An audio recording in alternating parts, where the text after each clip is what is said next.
Assalamualaikum warahmatullahi wabarakatuh. Perkenalkan, nama saya Muhammad Faisal Effendi Nuci dengan NIM 01111282429113. Saya dari jurusan Manajemen Fakultas Ekonomi Universitas Sriwijaya, Kampus Indralaya. Di sini saya akan memaparkan materi terkait mata kuliah Ekonomi Internasional. Ini sebagai tugas ujian tengah semester, di mana saya memaparkan materi yang pernah dipaparkan oleh Bapak dosen. Baiklah, sebelum masuk ke pembahasan, pertama-tama kita harus mengetahui terlebih dahulu apa itu ekonomi internasional. Jadi, ekonomi internasional adalah salah satu cabang ilmu ekonomi yang membahas tentang ekonomi secara menyeluruh atau secara antar negara, secara global, di mana ini lebih membahas tentang stabilitas ekonomi, jalur perdagangan, kegiatan ekspor dan juga kegiatan impor, lalu juga ekonomi internasional juga ini memberikan sebuah pandangan kepada kita terhadap pentingnya kegiatan ekspor dan juga impor dari kestabilitas ekonomi suatu negara. Pentingnya belajar ekonomi internasional ini itu sebagai untuk kita mengetahui tentang pentingnya atau jalur arus perdagangan, arus ekonomi, dan juga bagaimana suatu negara tersebut menjalankan perekonomian mereka dan juga hubungan apa ekonomi suatu negara dengan negara yang lain. Maka dari itu, perekonomian internasional ini harus dipahami.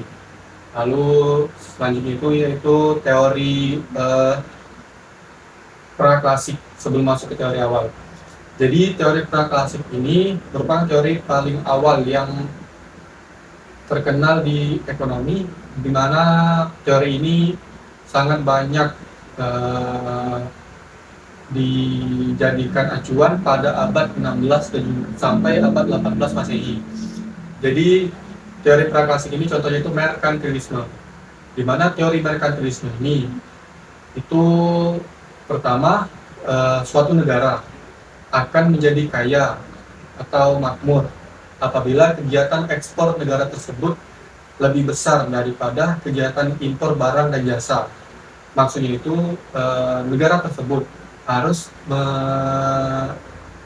melakukan ekspor lebih tinggi daripada impor yang mengakibatkan terjadinya surplus ekspor. Nah, surplus ekspor tersebut kemudian akan digunakan untuk membeli logam mulia. Logam mulia ini seperti emas dan juga perak. Nah, logam mulia emas dan perak tersebut kemudian akan digunakan negara untuk membiayai armada perang guna memperluas jalur perdagangan dan juga menyebarkan agama. Nah, logam mulia yang digunakan dalam memperluas jalur perdagangan tersebut juga diikuti oleh kolonialisme di bagian Amerika Latin, Afrika, hingga ke Asia, dan terutama pada abad 16 sampai 18 Masehi. Sesudah dari teori praklasik itu masuk ke teori klasik, di mana teori klasik ini ada beberapa teori yang cukup terkenal, dan di mana teori pertama itu ada teori yang dikemukakan oleh Adam Smith. Jadi teori klasik yang dikemukakan oleh Adam Smith ini disebut juga sebagai teori keunggulan absolut, di mana teori ini berbunyi jika suatu negara memiliki keunggulan absolut atau kelebihan atau memiliki keunggulan dalam memproduksi suatu komoditi atau produk atau barang dibandingkan negara lain, namun negara tersebut memiliki kerugian absolut atau tidak lebih unggul dalam memproduksi komoditi lainnya dibandingkan negara lain, maka kedua negara tersebut dapat melakukan spesialisasi pada produk yang mereka ungguli atau yang memiliki keunggulan mereka tersendiri, lalu menjalin perdagangan di antara kedua negara. hal tersebut lebih efisien dan juga lebih menguntungkan bagi kedua negara tersebut. Contohnya itu seperti Indonesia dan juga Jepang, di mana Indonesia memiliki keunggulan absolut dalam memproduksi minyak sawit. Contoh, lalu Jepang memiliki keunggulan absolut dalam memproduksi transportasi seperti mobil dan juga motor. Lalu Indonesia dan juga Jepang ini dapat melakukan perdagangan, di mana Jepang dapat menjual transportasi mereka ke Indonesia, sementara Indonesia dapat menjual komoditi berupa minyak sawit kepada Jepang. Maka negara tersebut akan sama-sama untung, di mana faktor produksi dari kedua komoditi mereka ini sama-sama berbeda, lalu dapat menjadi efisiensi bagi kedua negara tersebut. Selanjutnya itu ada teori yang dikemukakan oleh David Ricardo, di mana teori ini teori yang dikemukakan oleh David Ricardo ini disebut juga keunggulan komparatif. Jadi melanjutkan dari teori dari Adam Smith sebelumnya, teori komparatif ini melanjutkan dari teori Adam Smith yang menyatakan jika suatu negara tersebut memiliki sama-sama yang Adam Smith tadi memiliki sama-sama keunggulan di masing-masing komoditi, maka dapat melakukan perdagangan. Nah, teori dari David Ricardo ini, meskipun suatu negara mengalami kerugian absolut atau tidak lebih unggul dari negara lain dalam memproduksi kedua komoditi, namun masih ada faktor atau alasan atau acuan landasan bagi kedua negara tersebut untuk menjalin perdagangan, di mana contohnya itu seperti Malaysia dan juga Indonesia, di mana Indonesia ini meskipun bisa memproduksi minyak sawit dan juga kopi, namun untuk dibandingkan dengan Malaysia ini jauh lebih unggul dari Indonesia. Nah, meskipun Indonesia ini kurang unggul dalam kedua komoditi tersebut, namun masih ada dasar untuk kedua negara ini dapat bekerja sama, yaitu dengan Indonesia ini berfokus spesialisasi untuk memproduksi dan mengekspor barang atau komoditi yang memiliki kerugian absolut lebih kecil. Contohnya itu dibandingkan kopi, Indonesia itu masih lebih banyak memproduksi minyak sawit. Jadi Indonesia ini fokus pada memproduksi minyak sawit. Nah, karena Indonesia melakukan spesialisasi ini, Indonesia dan Malaysia dapat bekerja sama, meskipun Indonesia ini tergolong tidak unggul dari Malaysia, namun Malaysia sendiri dapat mengurangi biaya mereka dalam produksi karena efisiensi yang karena efisiensi mereka yang jauh lebih stabil atau lebih baik ketimbang memproduksi sendiri. Maka contohnya itu, jika Indonesia berhasil memproduksi minyak sawit spesialisasi dan Malaysia melakukan perdagangan dengan Indonesia, maka kedua negara ini dapat sama-sama untung, di mana Indonesia dapat menukar kopi yang Malaysia dapat menukar kopi yang mereka produksi dengan minyak sawit di Indonesia, di mana jika melakukan perbandingan itu akan lebih baik bagi kedua negara tersebut melakukan perdagangan, maka mereka berdua sama-sama untung. Selanjutnya itu, sesudah dari teori David Ricardo tadi, selanjutnya ada teori dari Heckscher-Ohlin, di mana Heckscher-Ohlin ini menyatakan bahwa teori Heckscher-Ohlin ini tergolong teori modern, di mana dia menyatakan suatu negara akan melakukan perdagangan karena perbedaan faktor produksi seperti tenaga kerja,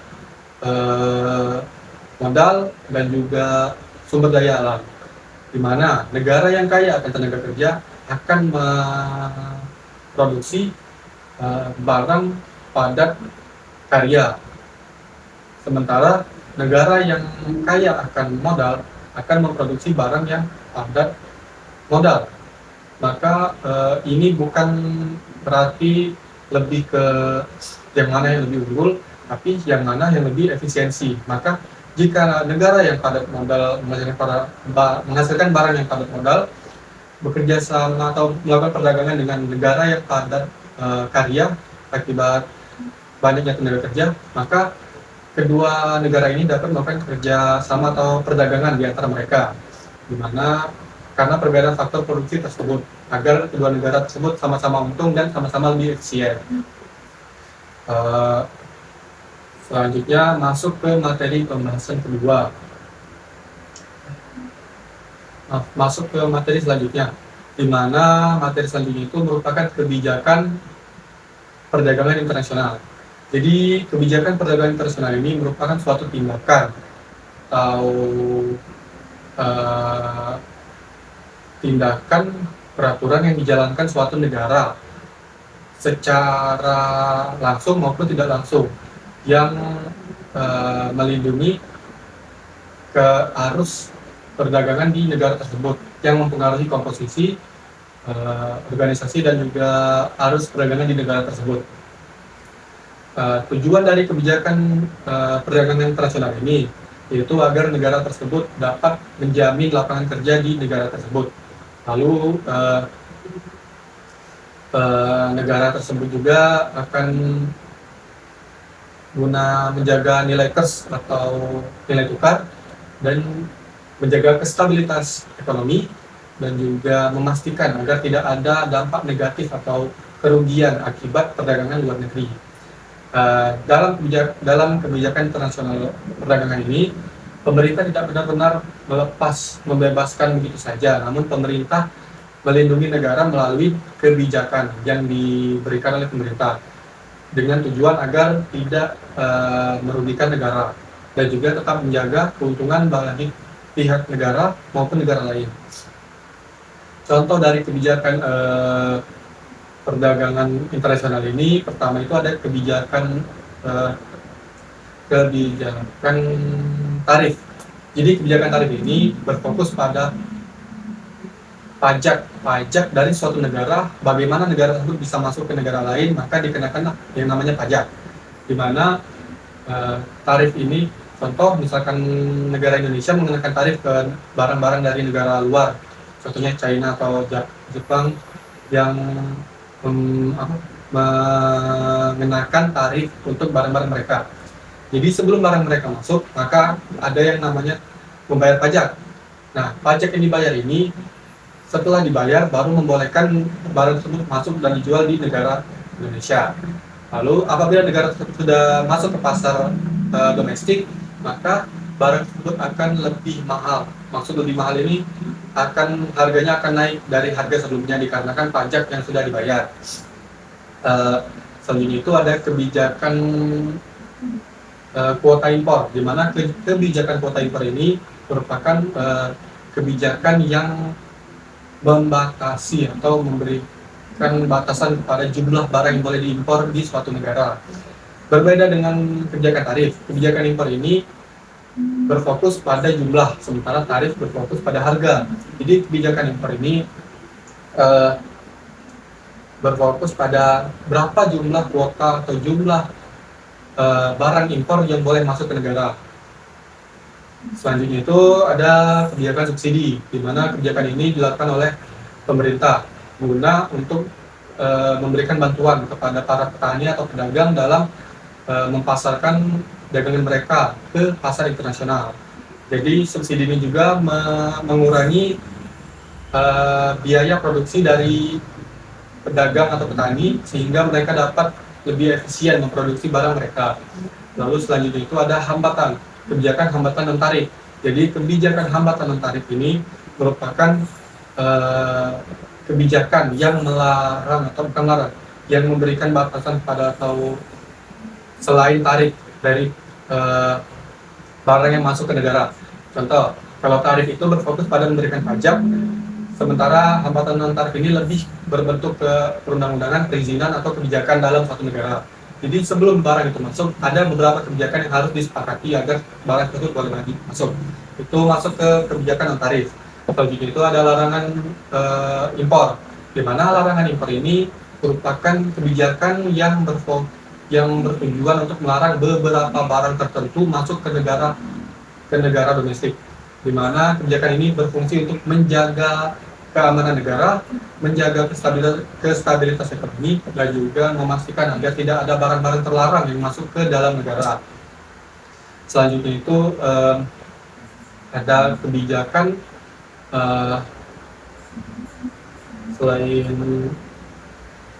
kebijakan tadi, ada juga kebijakan perdagangan bebas, di mana di sini pemerintah memberikan kebebasan kepada para pedagang untuk melakukan perdagangan ekspor dan juga impor. Namun tujuan dari perdagangan bebas ini yaitu untuk memberikan efisiensi kepada para pedagang dan juga kepada asing dalam melakukan kegiatan perdagangan, dan juga agar dapat lebih cepat membantu para pedagang atau para barang-barang domestik ini agar lebih dikenal di pasar internasional. Selanjutnya sudah ke teori kebijakan internasional ini. Selanjutnya itu ada pertumbuhan ekonomi dan juga perdagangan internasional. Pertumbuhan ekonomi ini adalah tahap suatu negara dapat bertumbuh dari keadaan sebelumnya, di mana negara yang awalnya ekonominya di suatu titik stabil, contoh, atau tidak stabil, itu mengalami pertumbuhan menjadi lebih sedikit stabil atau stabil. Jadi pertumbuhan ekonomi ini merupakan suatu kondisi secara bertahap berpindahnya suatu kondisi ekonomi negara satu menjadi negara yang lebih baik, itu pertumbuhan ekonomi. Lalu tujuan dari pertumbuhan ekonomi ini yaitu memastikan agar dalam suatu periode tertentu negara dapat mencapai yang namanya bertumbuh atau kemajuan ekonomi. Jadi negara itu tidak hanya nge-stuck di satu kemampuan atau satu kondisi, namun negara tersebut dapat menaik kondisi menjadi lebih baik atau jadi lebih baik. Jadi itu tujuan dari pertumbuhan ekonomi. Selanjutnya perdagangan internasional. Jadi perdagangan internasional ini adalah sebuah kegiatan tukar-menukar barang biasa dalam negeri dengan luar negeri, seperti impor dan juga ekspor. Lalu kegiatan perdagangan internasional ini berfokus pada keuntungan bagi masing-masing pihak, baik pihak dalam negeri maupun pihak luar negeri dalam berdagang. Jadi perdagangan internasional ini berguna atau sangat dibutuhkan dalam terlaksananya kegiatan perekonomian suatu negara, di mana pertumbuhan ekonomi dengan perdagangan internasional ini memiliki keterkaitan, di mana pertumbuhan ekonomi akan terjadi apabila perdagangan internasional ini terjalin baik dan juga sama-sama menguntungkan. Jadi dengan adanya perdagangan internasional yang baik, maka pertumbuhan ekonomi suatu negara juga akan terlaksana. Baiklah, selanjutnya itu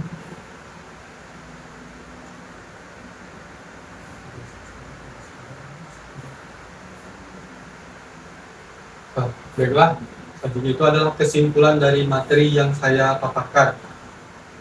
Jadi ekonomi internasional ini tidak hanya fokus kepada kegiatan ekonomi saja, namun kepada bagaimana cara suatu negara dapat bertahan dan dapat terus-menerus bertumbuh secara internasional melalui beberapa tahap, yaitu ada yang namanya perdagangan internasional dan juga beberapa kegiatan impor dan juga ekspor. Lalu ekonomi internasional sendiri itu terdapat banyak sekali teori, di mana teori yang paling umum terkenal saat abad 16 dan 18 itu adalah teori merkantilisme. Dan teori inilah yang menjadi acuan beberapa negara besar sekarang seperti Jepang, China, Rusia, Amerika, itu bisa menjadi negara maju, di mana mereka menganut teori ini pada saat sejak dahulu. Jadi eh, dengan adanya ekonomi internasional, kita dapat mengetahui lebih luas wawasan terkait ekonomi yang ada pada suatu negara dan hubungan apa antara ekonomi tersebut dengan negara lain. Sehingga ekonomi internasional ini merupakan mata kuliah yang cukup penting. Dan dari semua pembahasan yang dipaparkan oleh dosen kami di kelas, pemaparan yang paling menurut saya paling saya suka itu terkait teori merkantilisme ini, di mana ini sangat membuka wawasan terkait bagaimana suatu negara dapat menjadi kaya dan bagaimana suatu negara tersebut dapat terus maju dan juga berkembang. Mungkin itu saja yang dapat saya sampaikan. Demikian presentasi hasil ujian dengan semester mata kuliah ekonomi internasional yang dapat saya sampaikan. Lebih dan kurang saya mohon maaf. Kepada Allah saya mohon ampun. Wabillahi taufiq wal hidayah. Wassalamualaikum warahmatullahi wabarakatuh.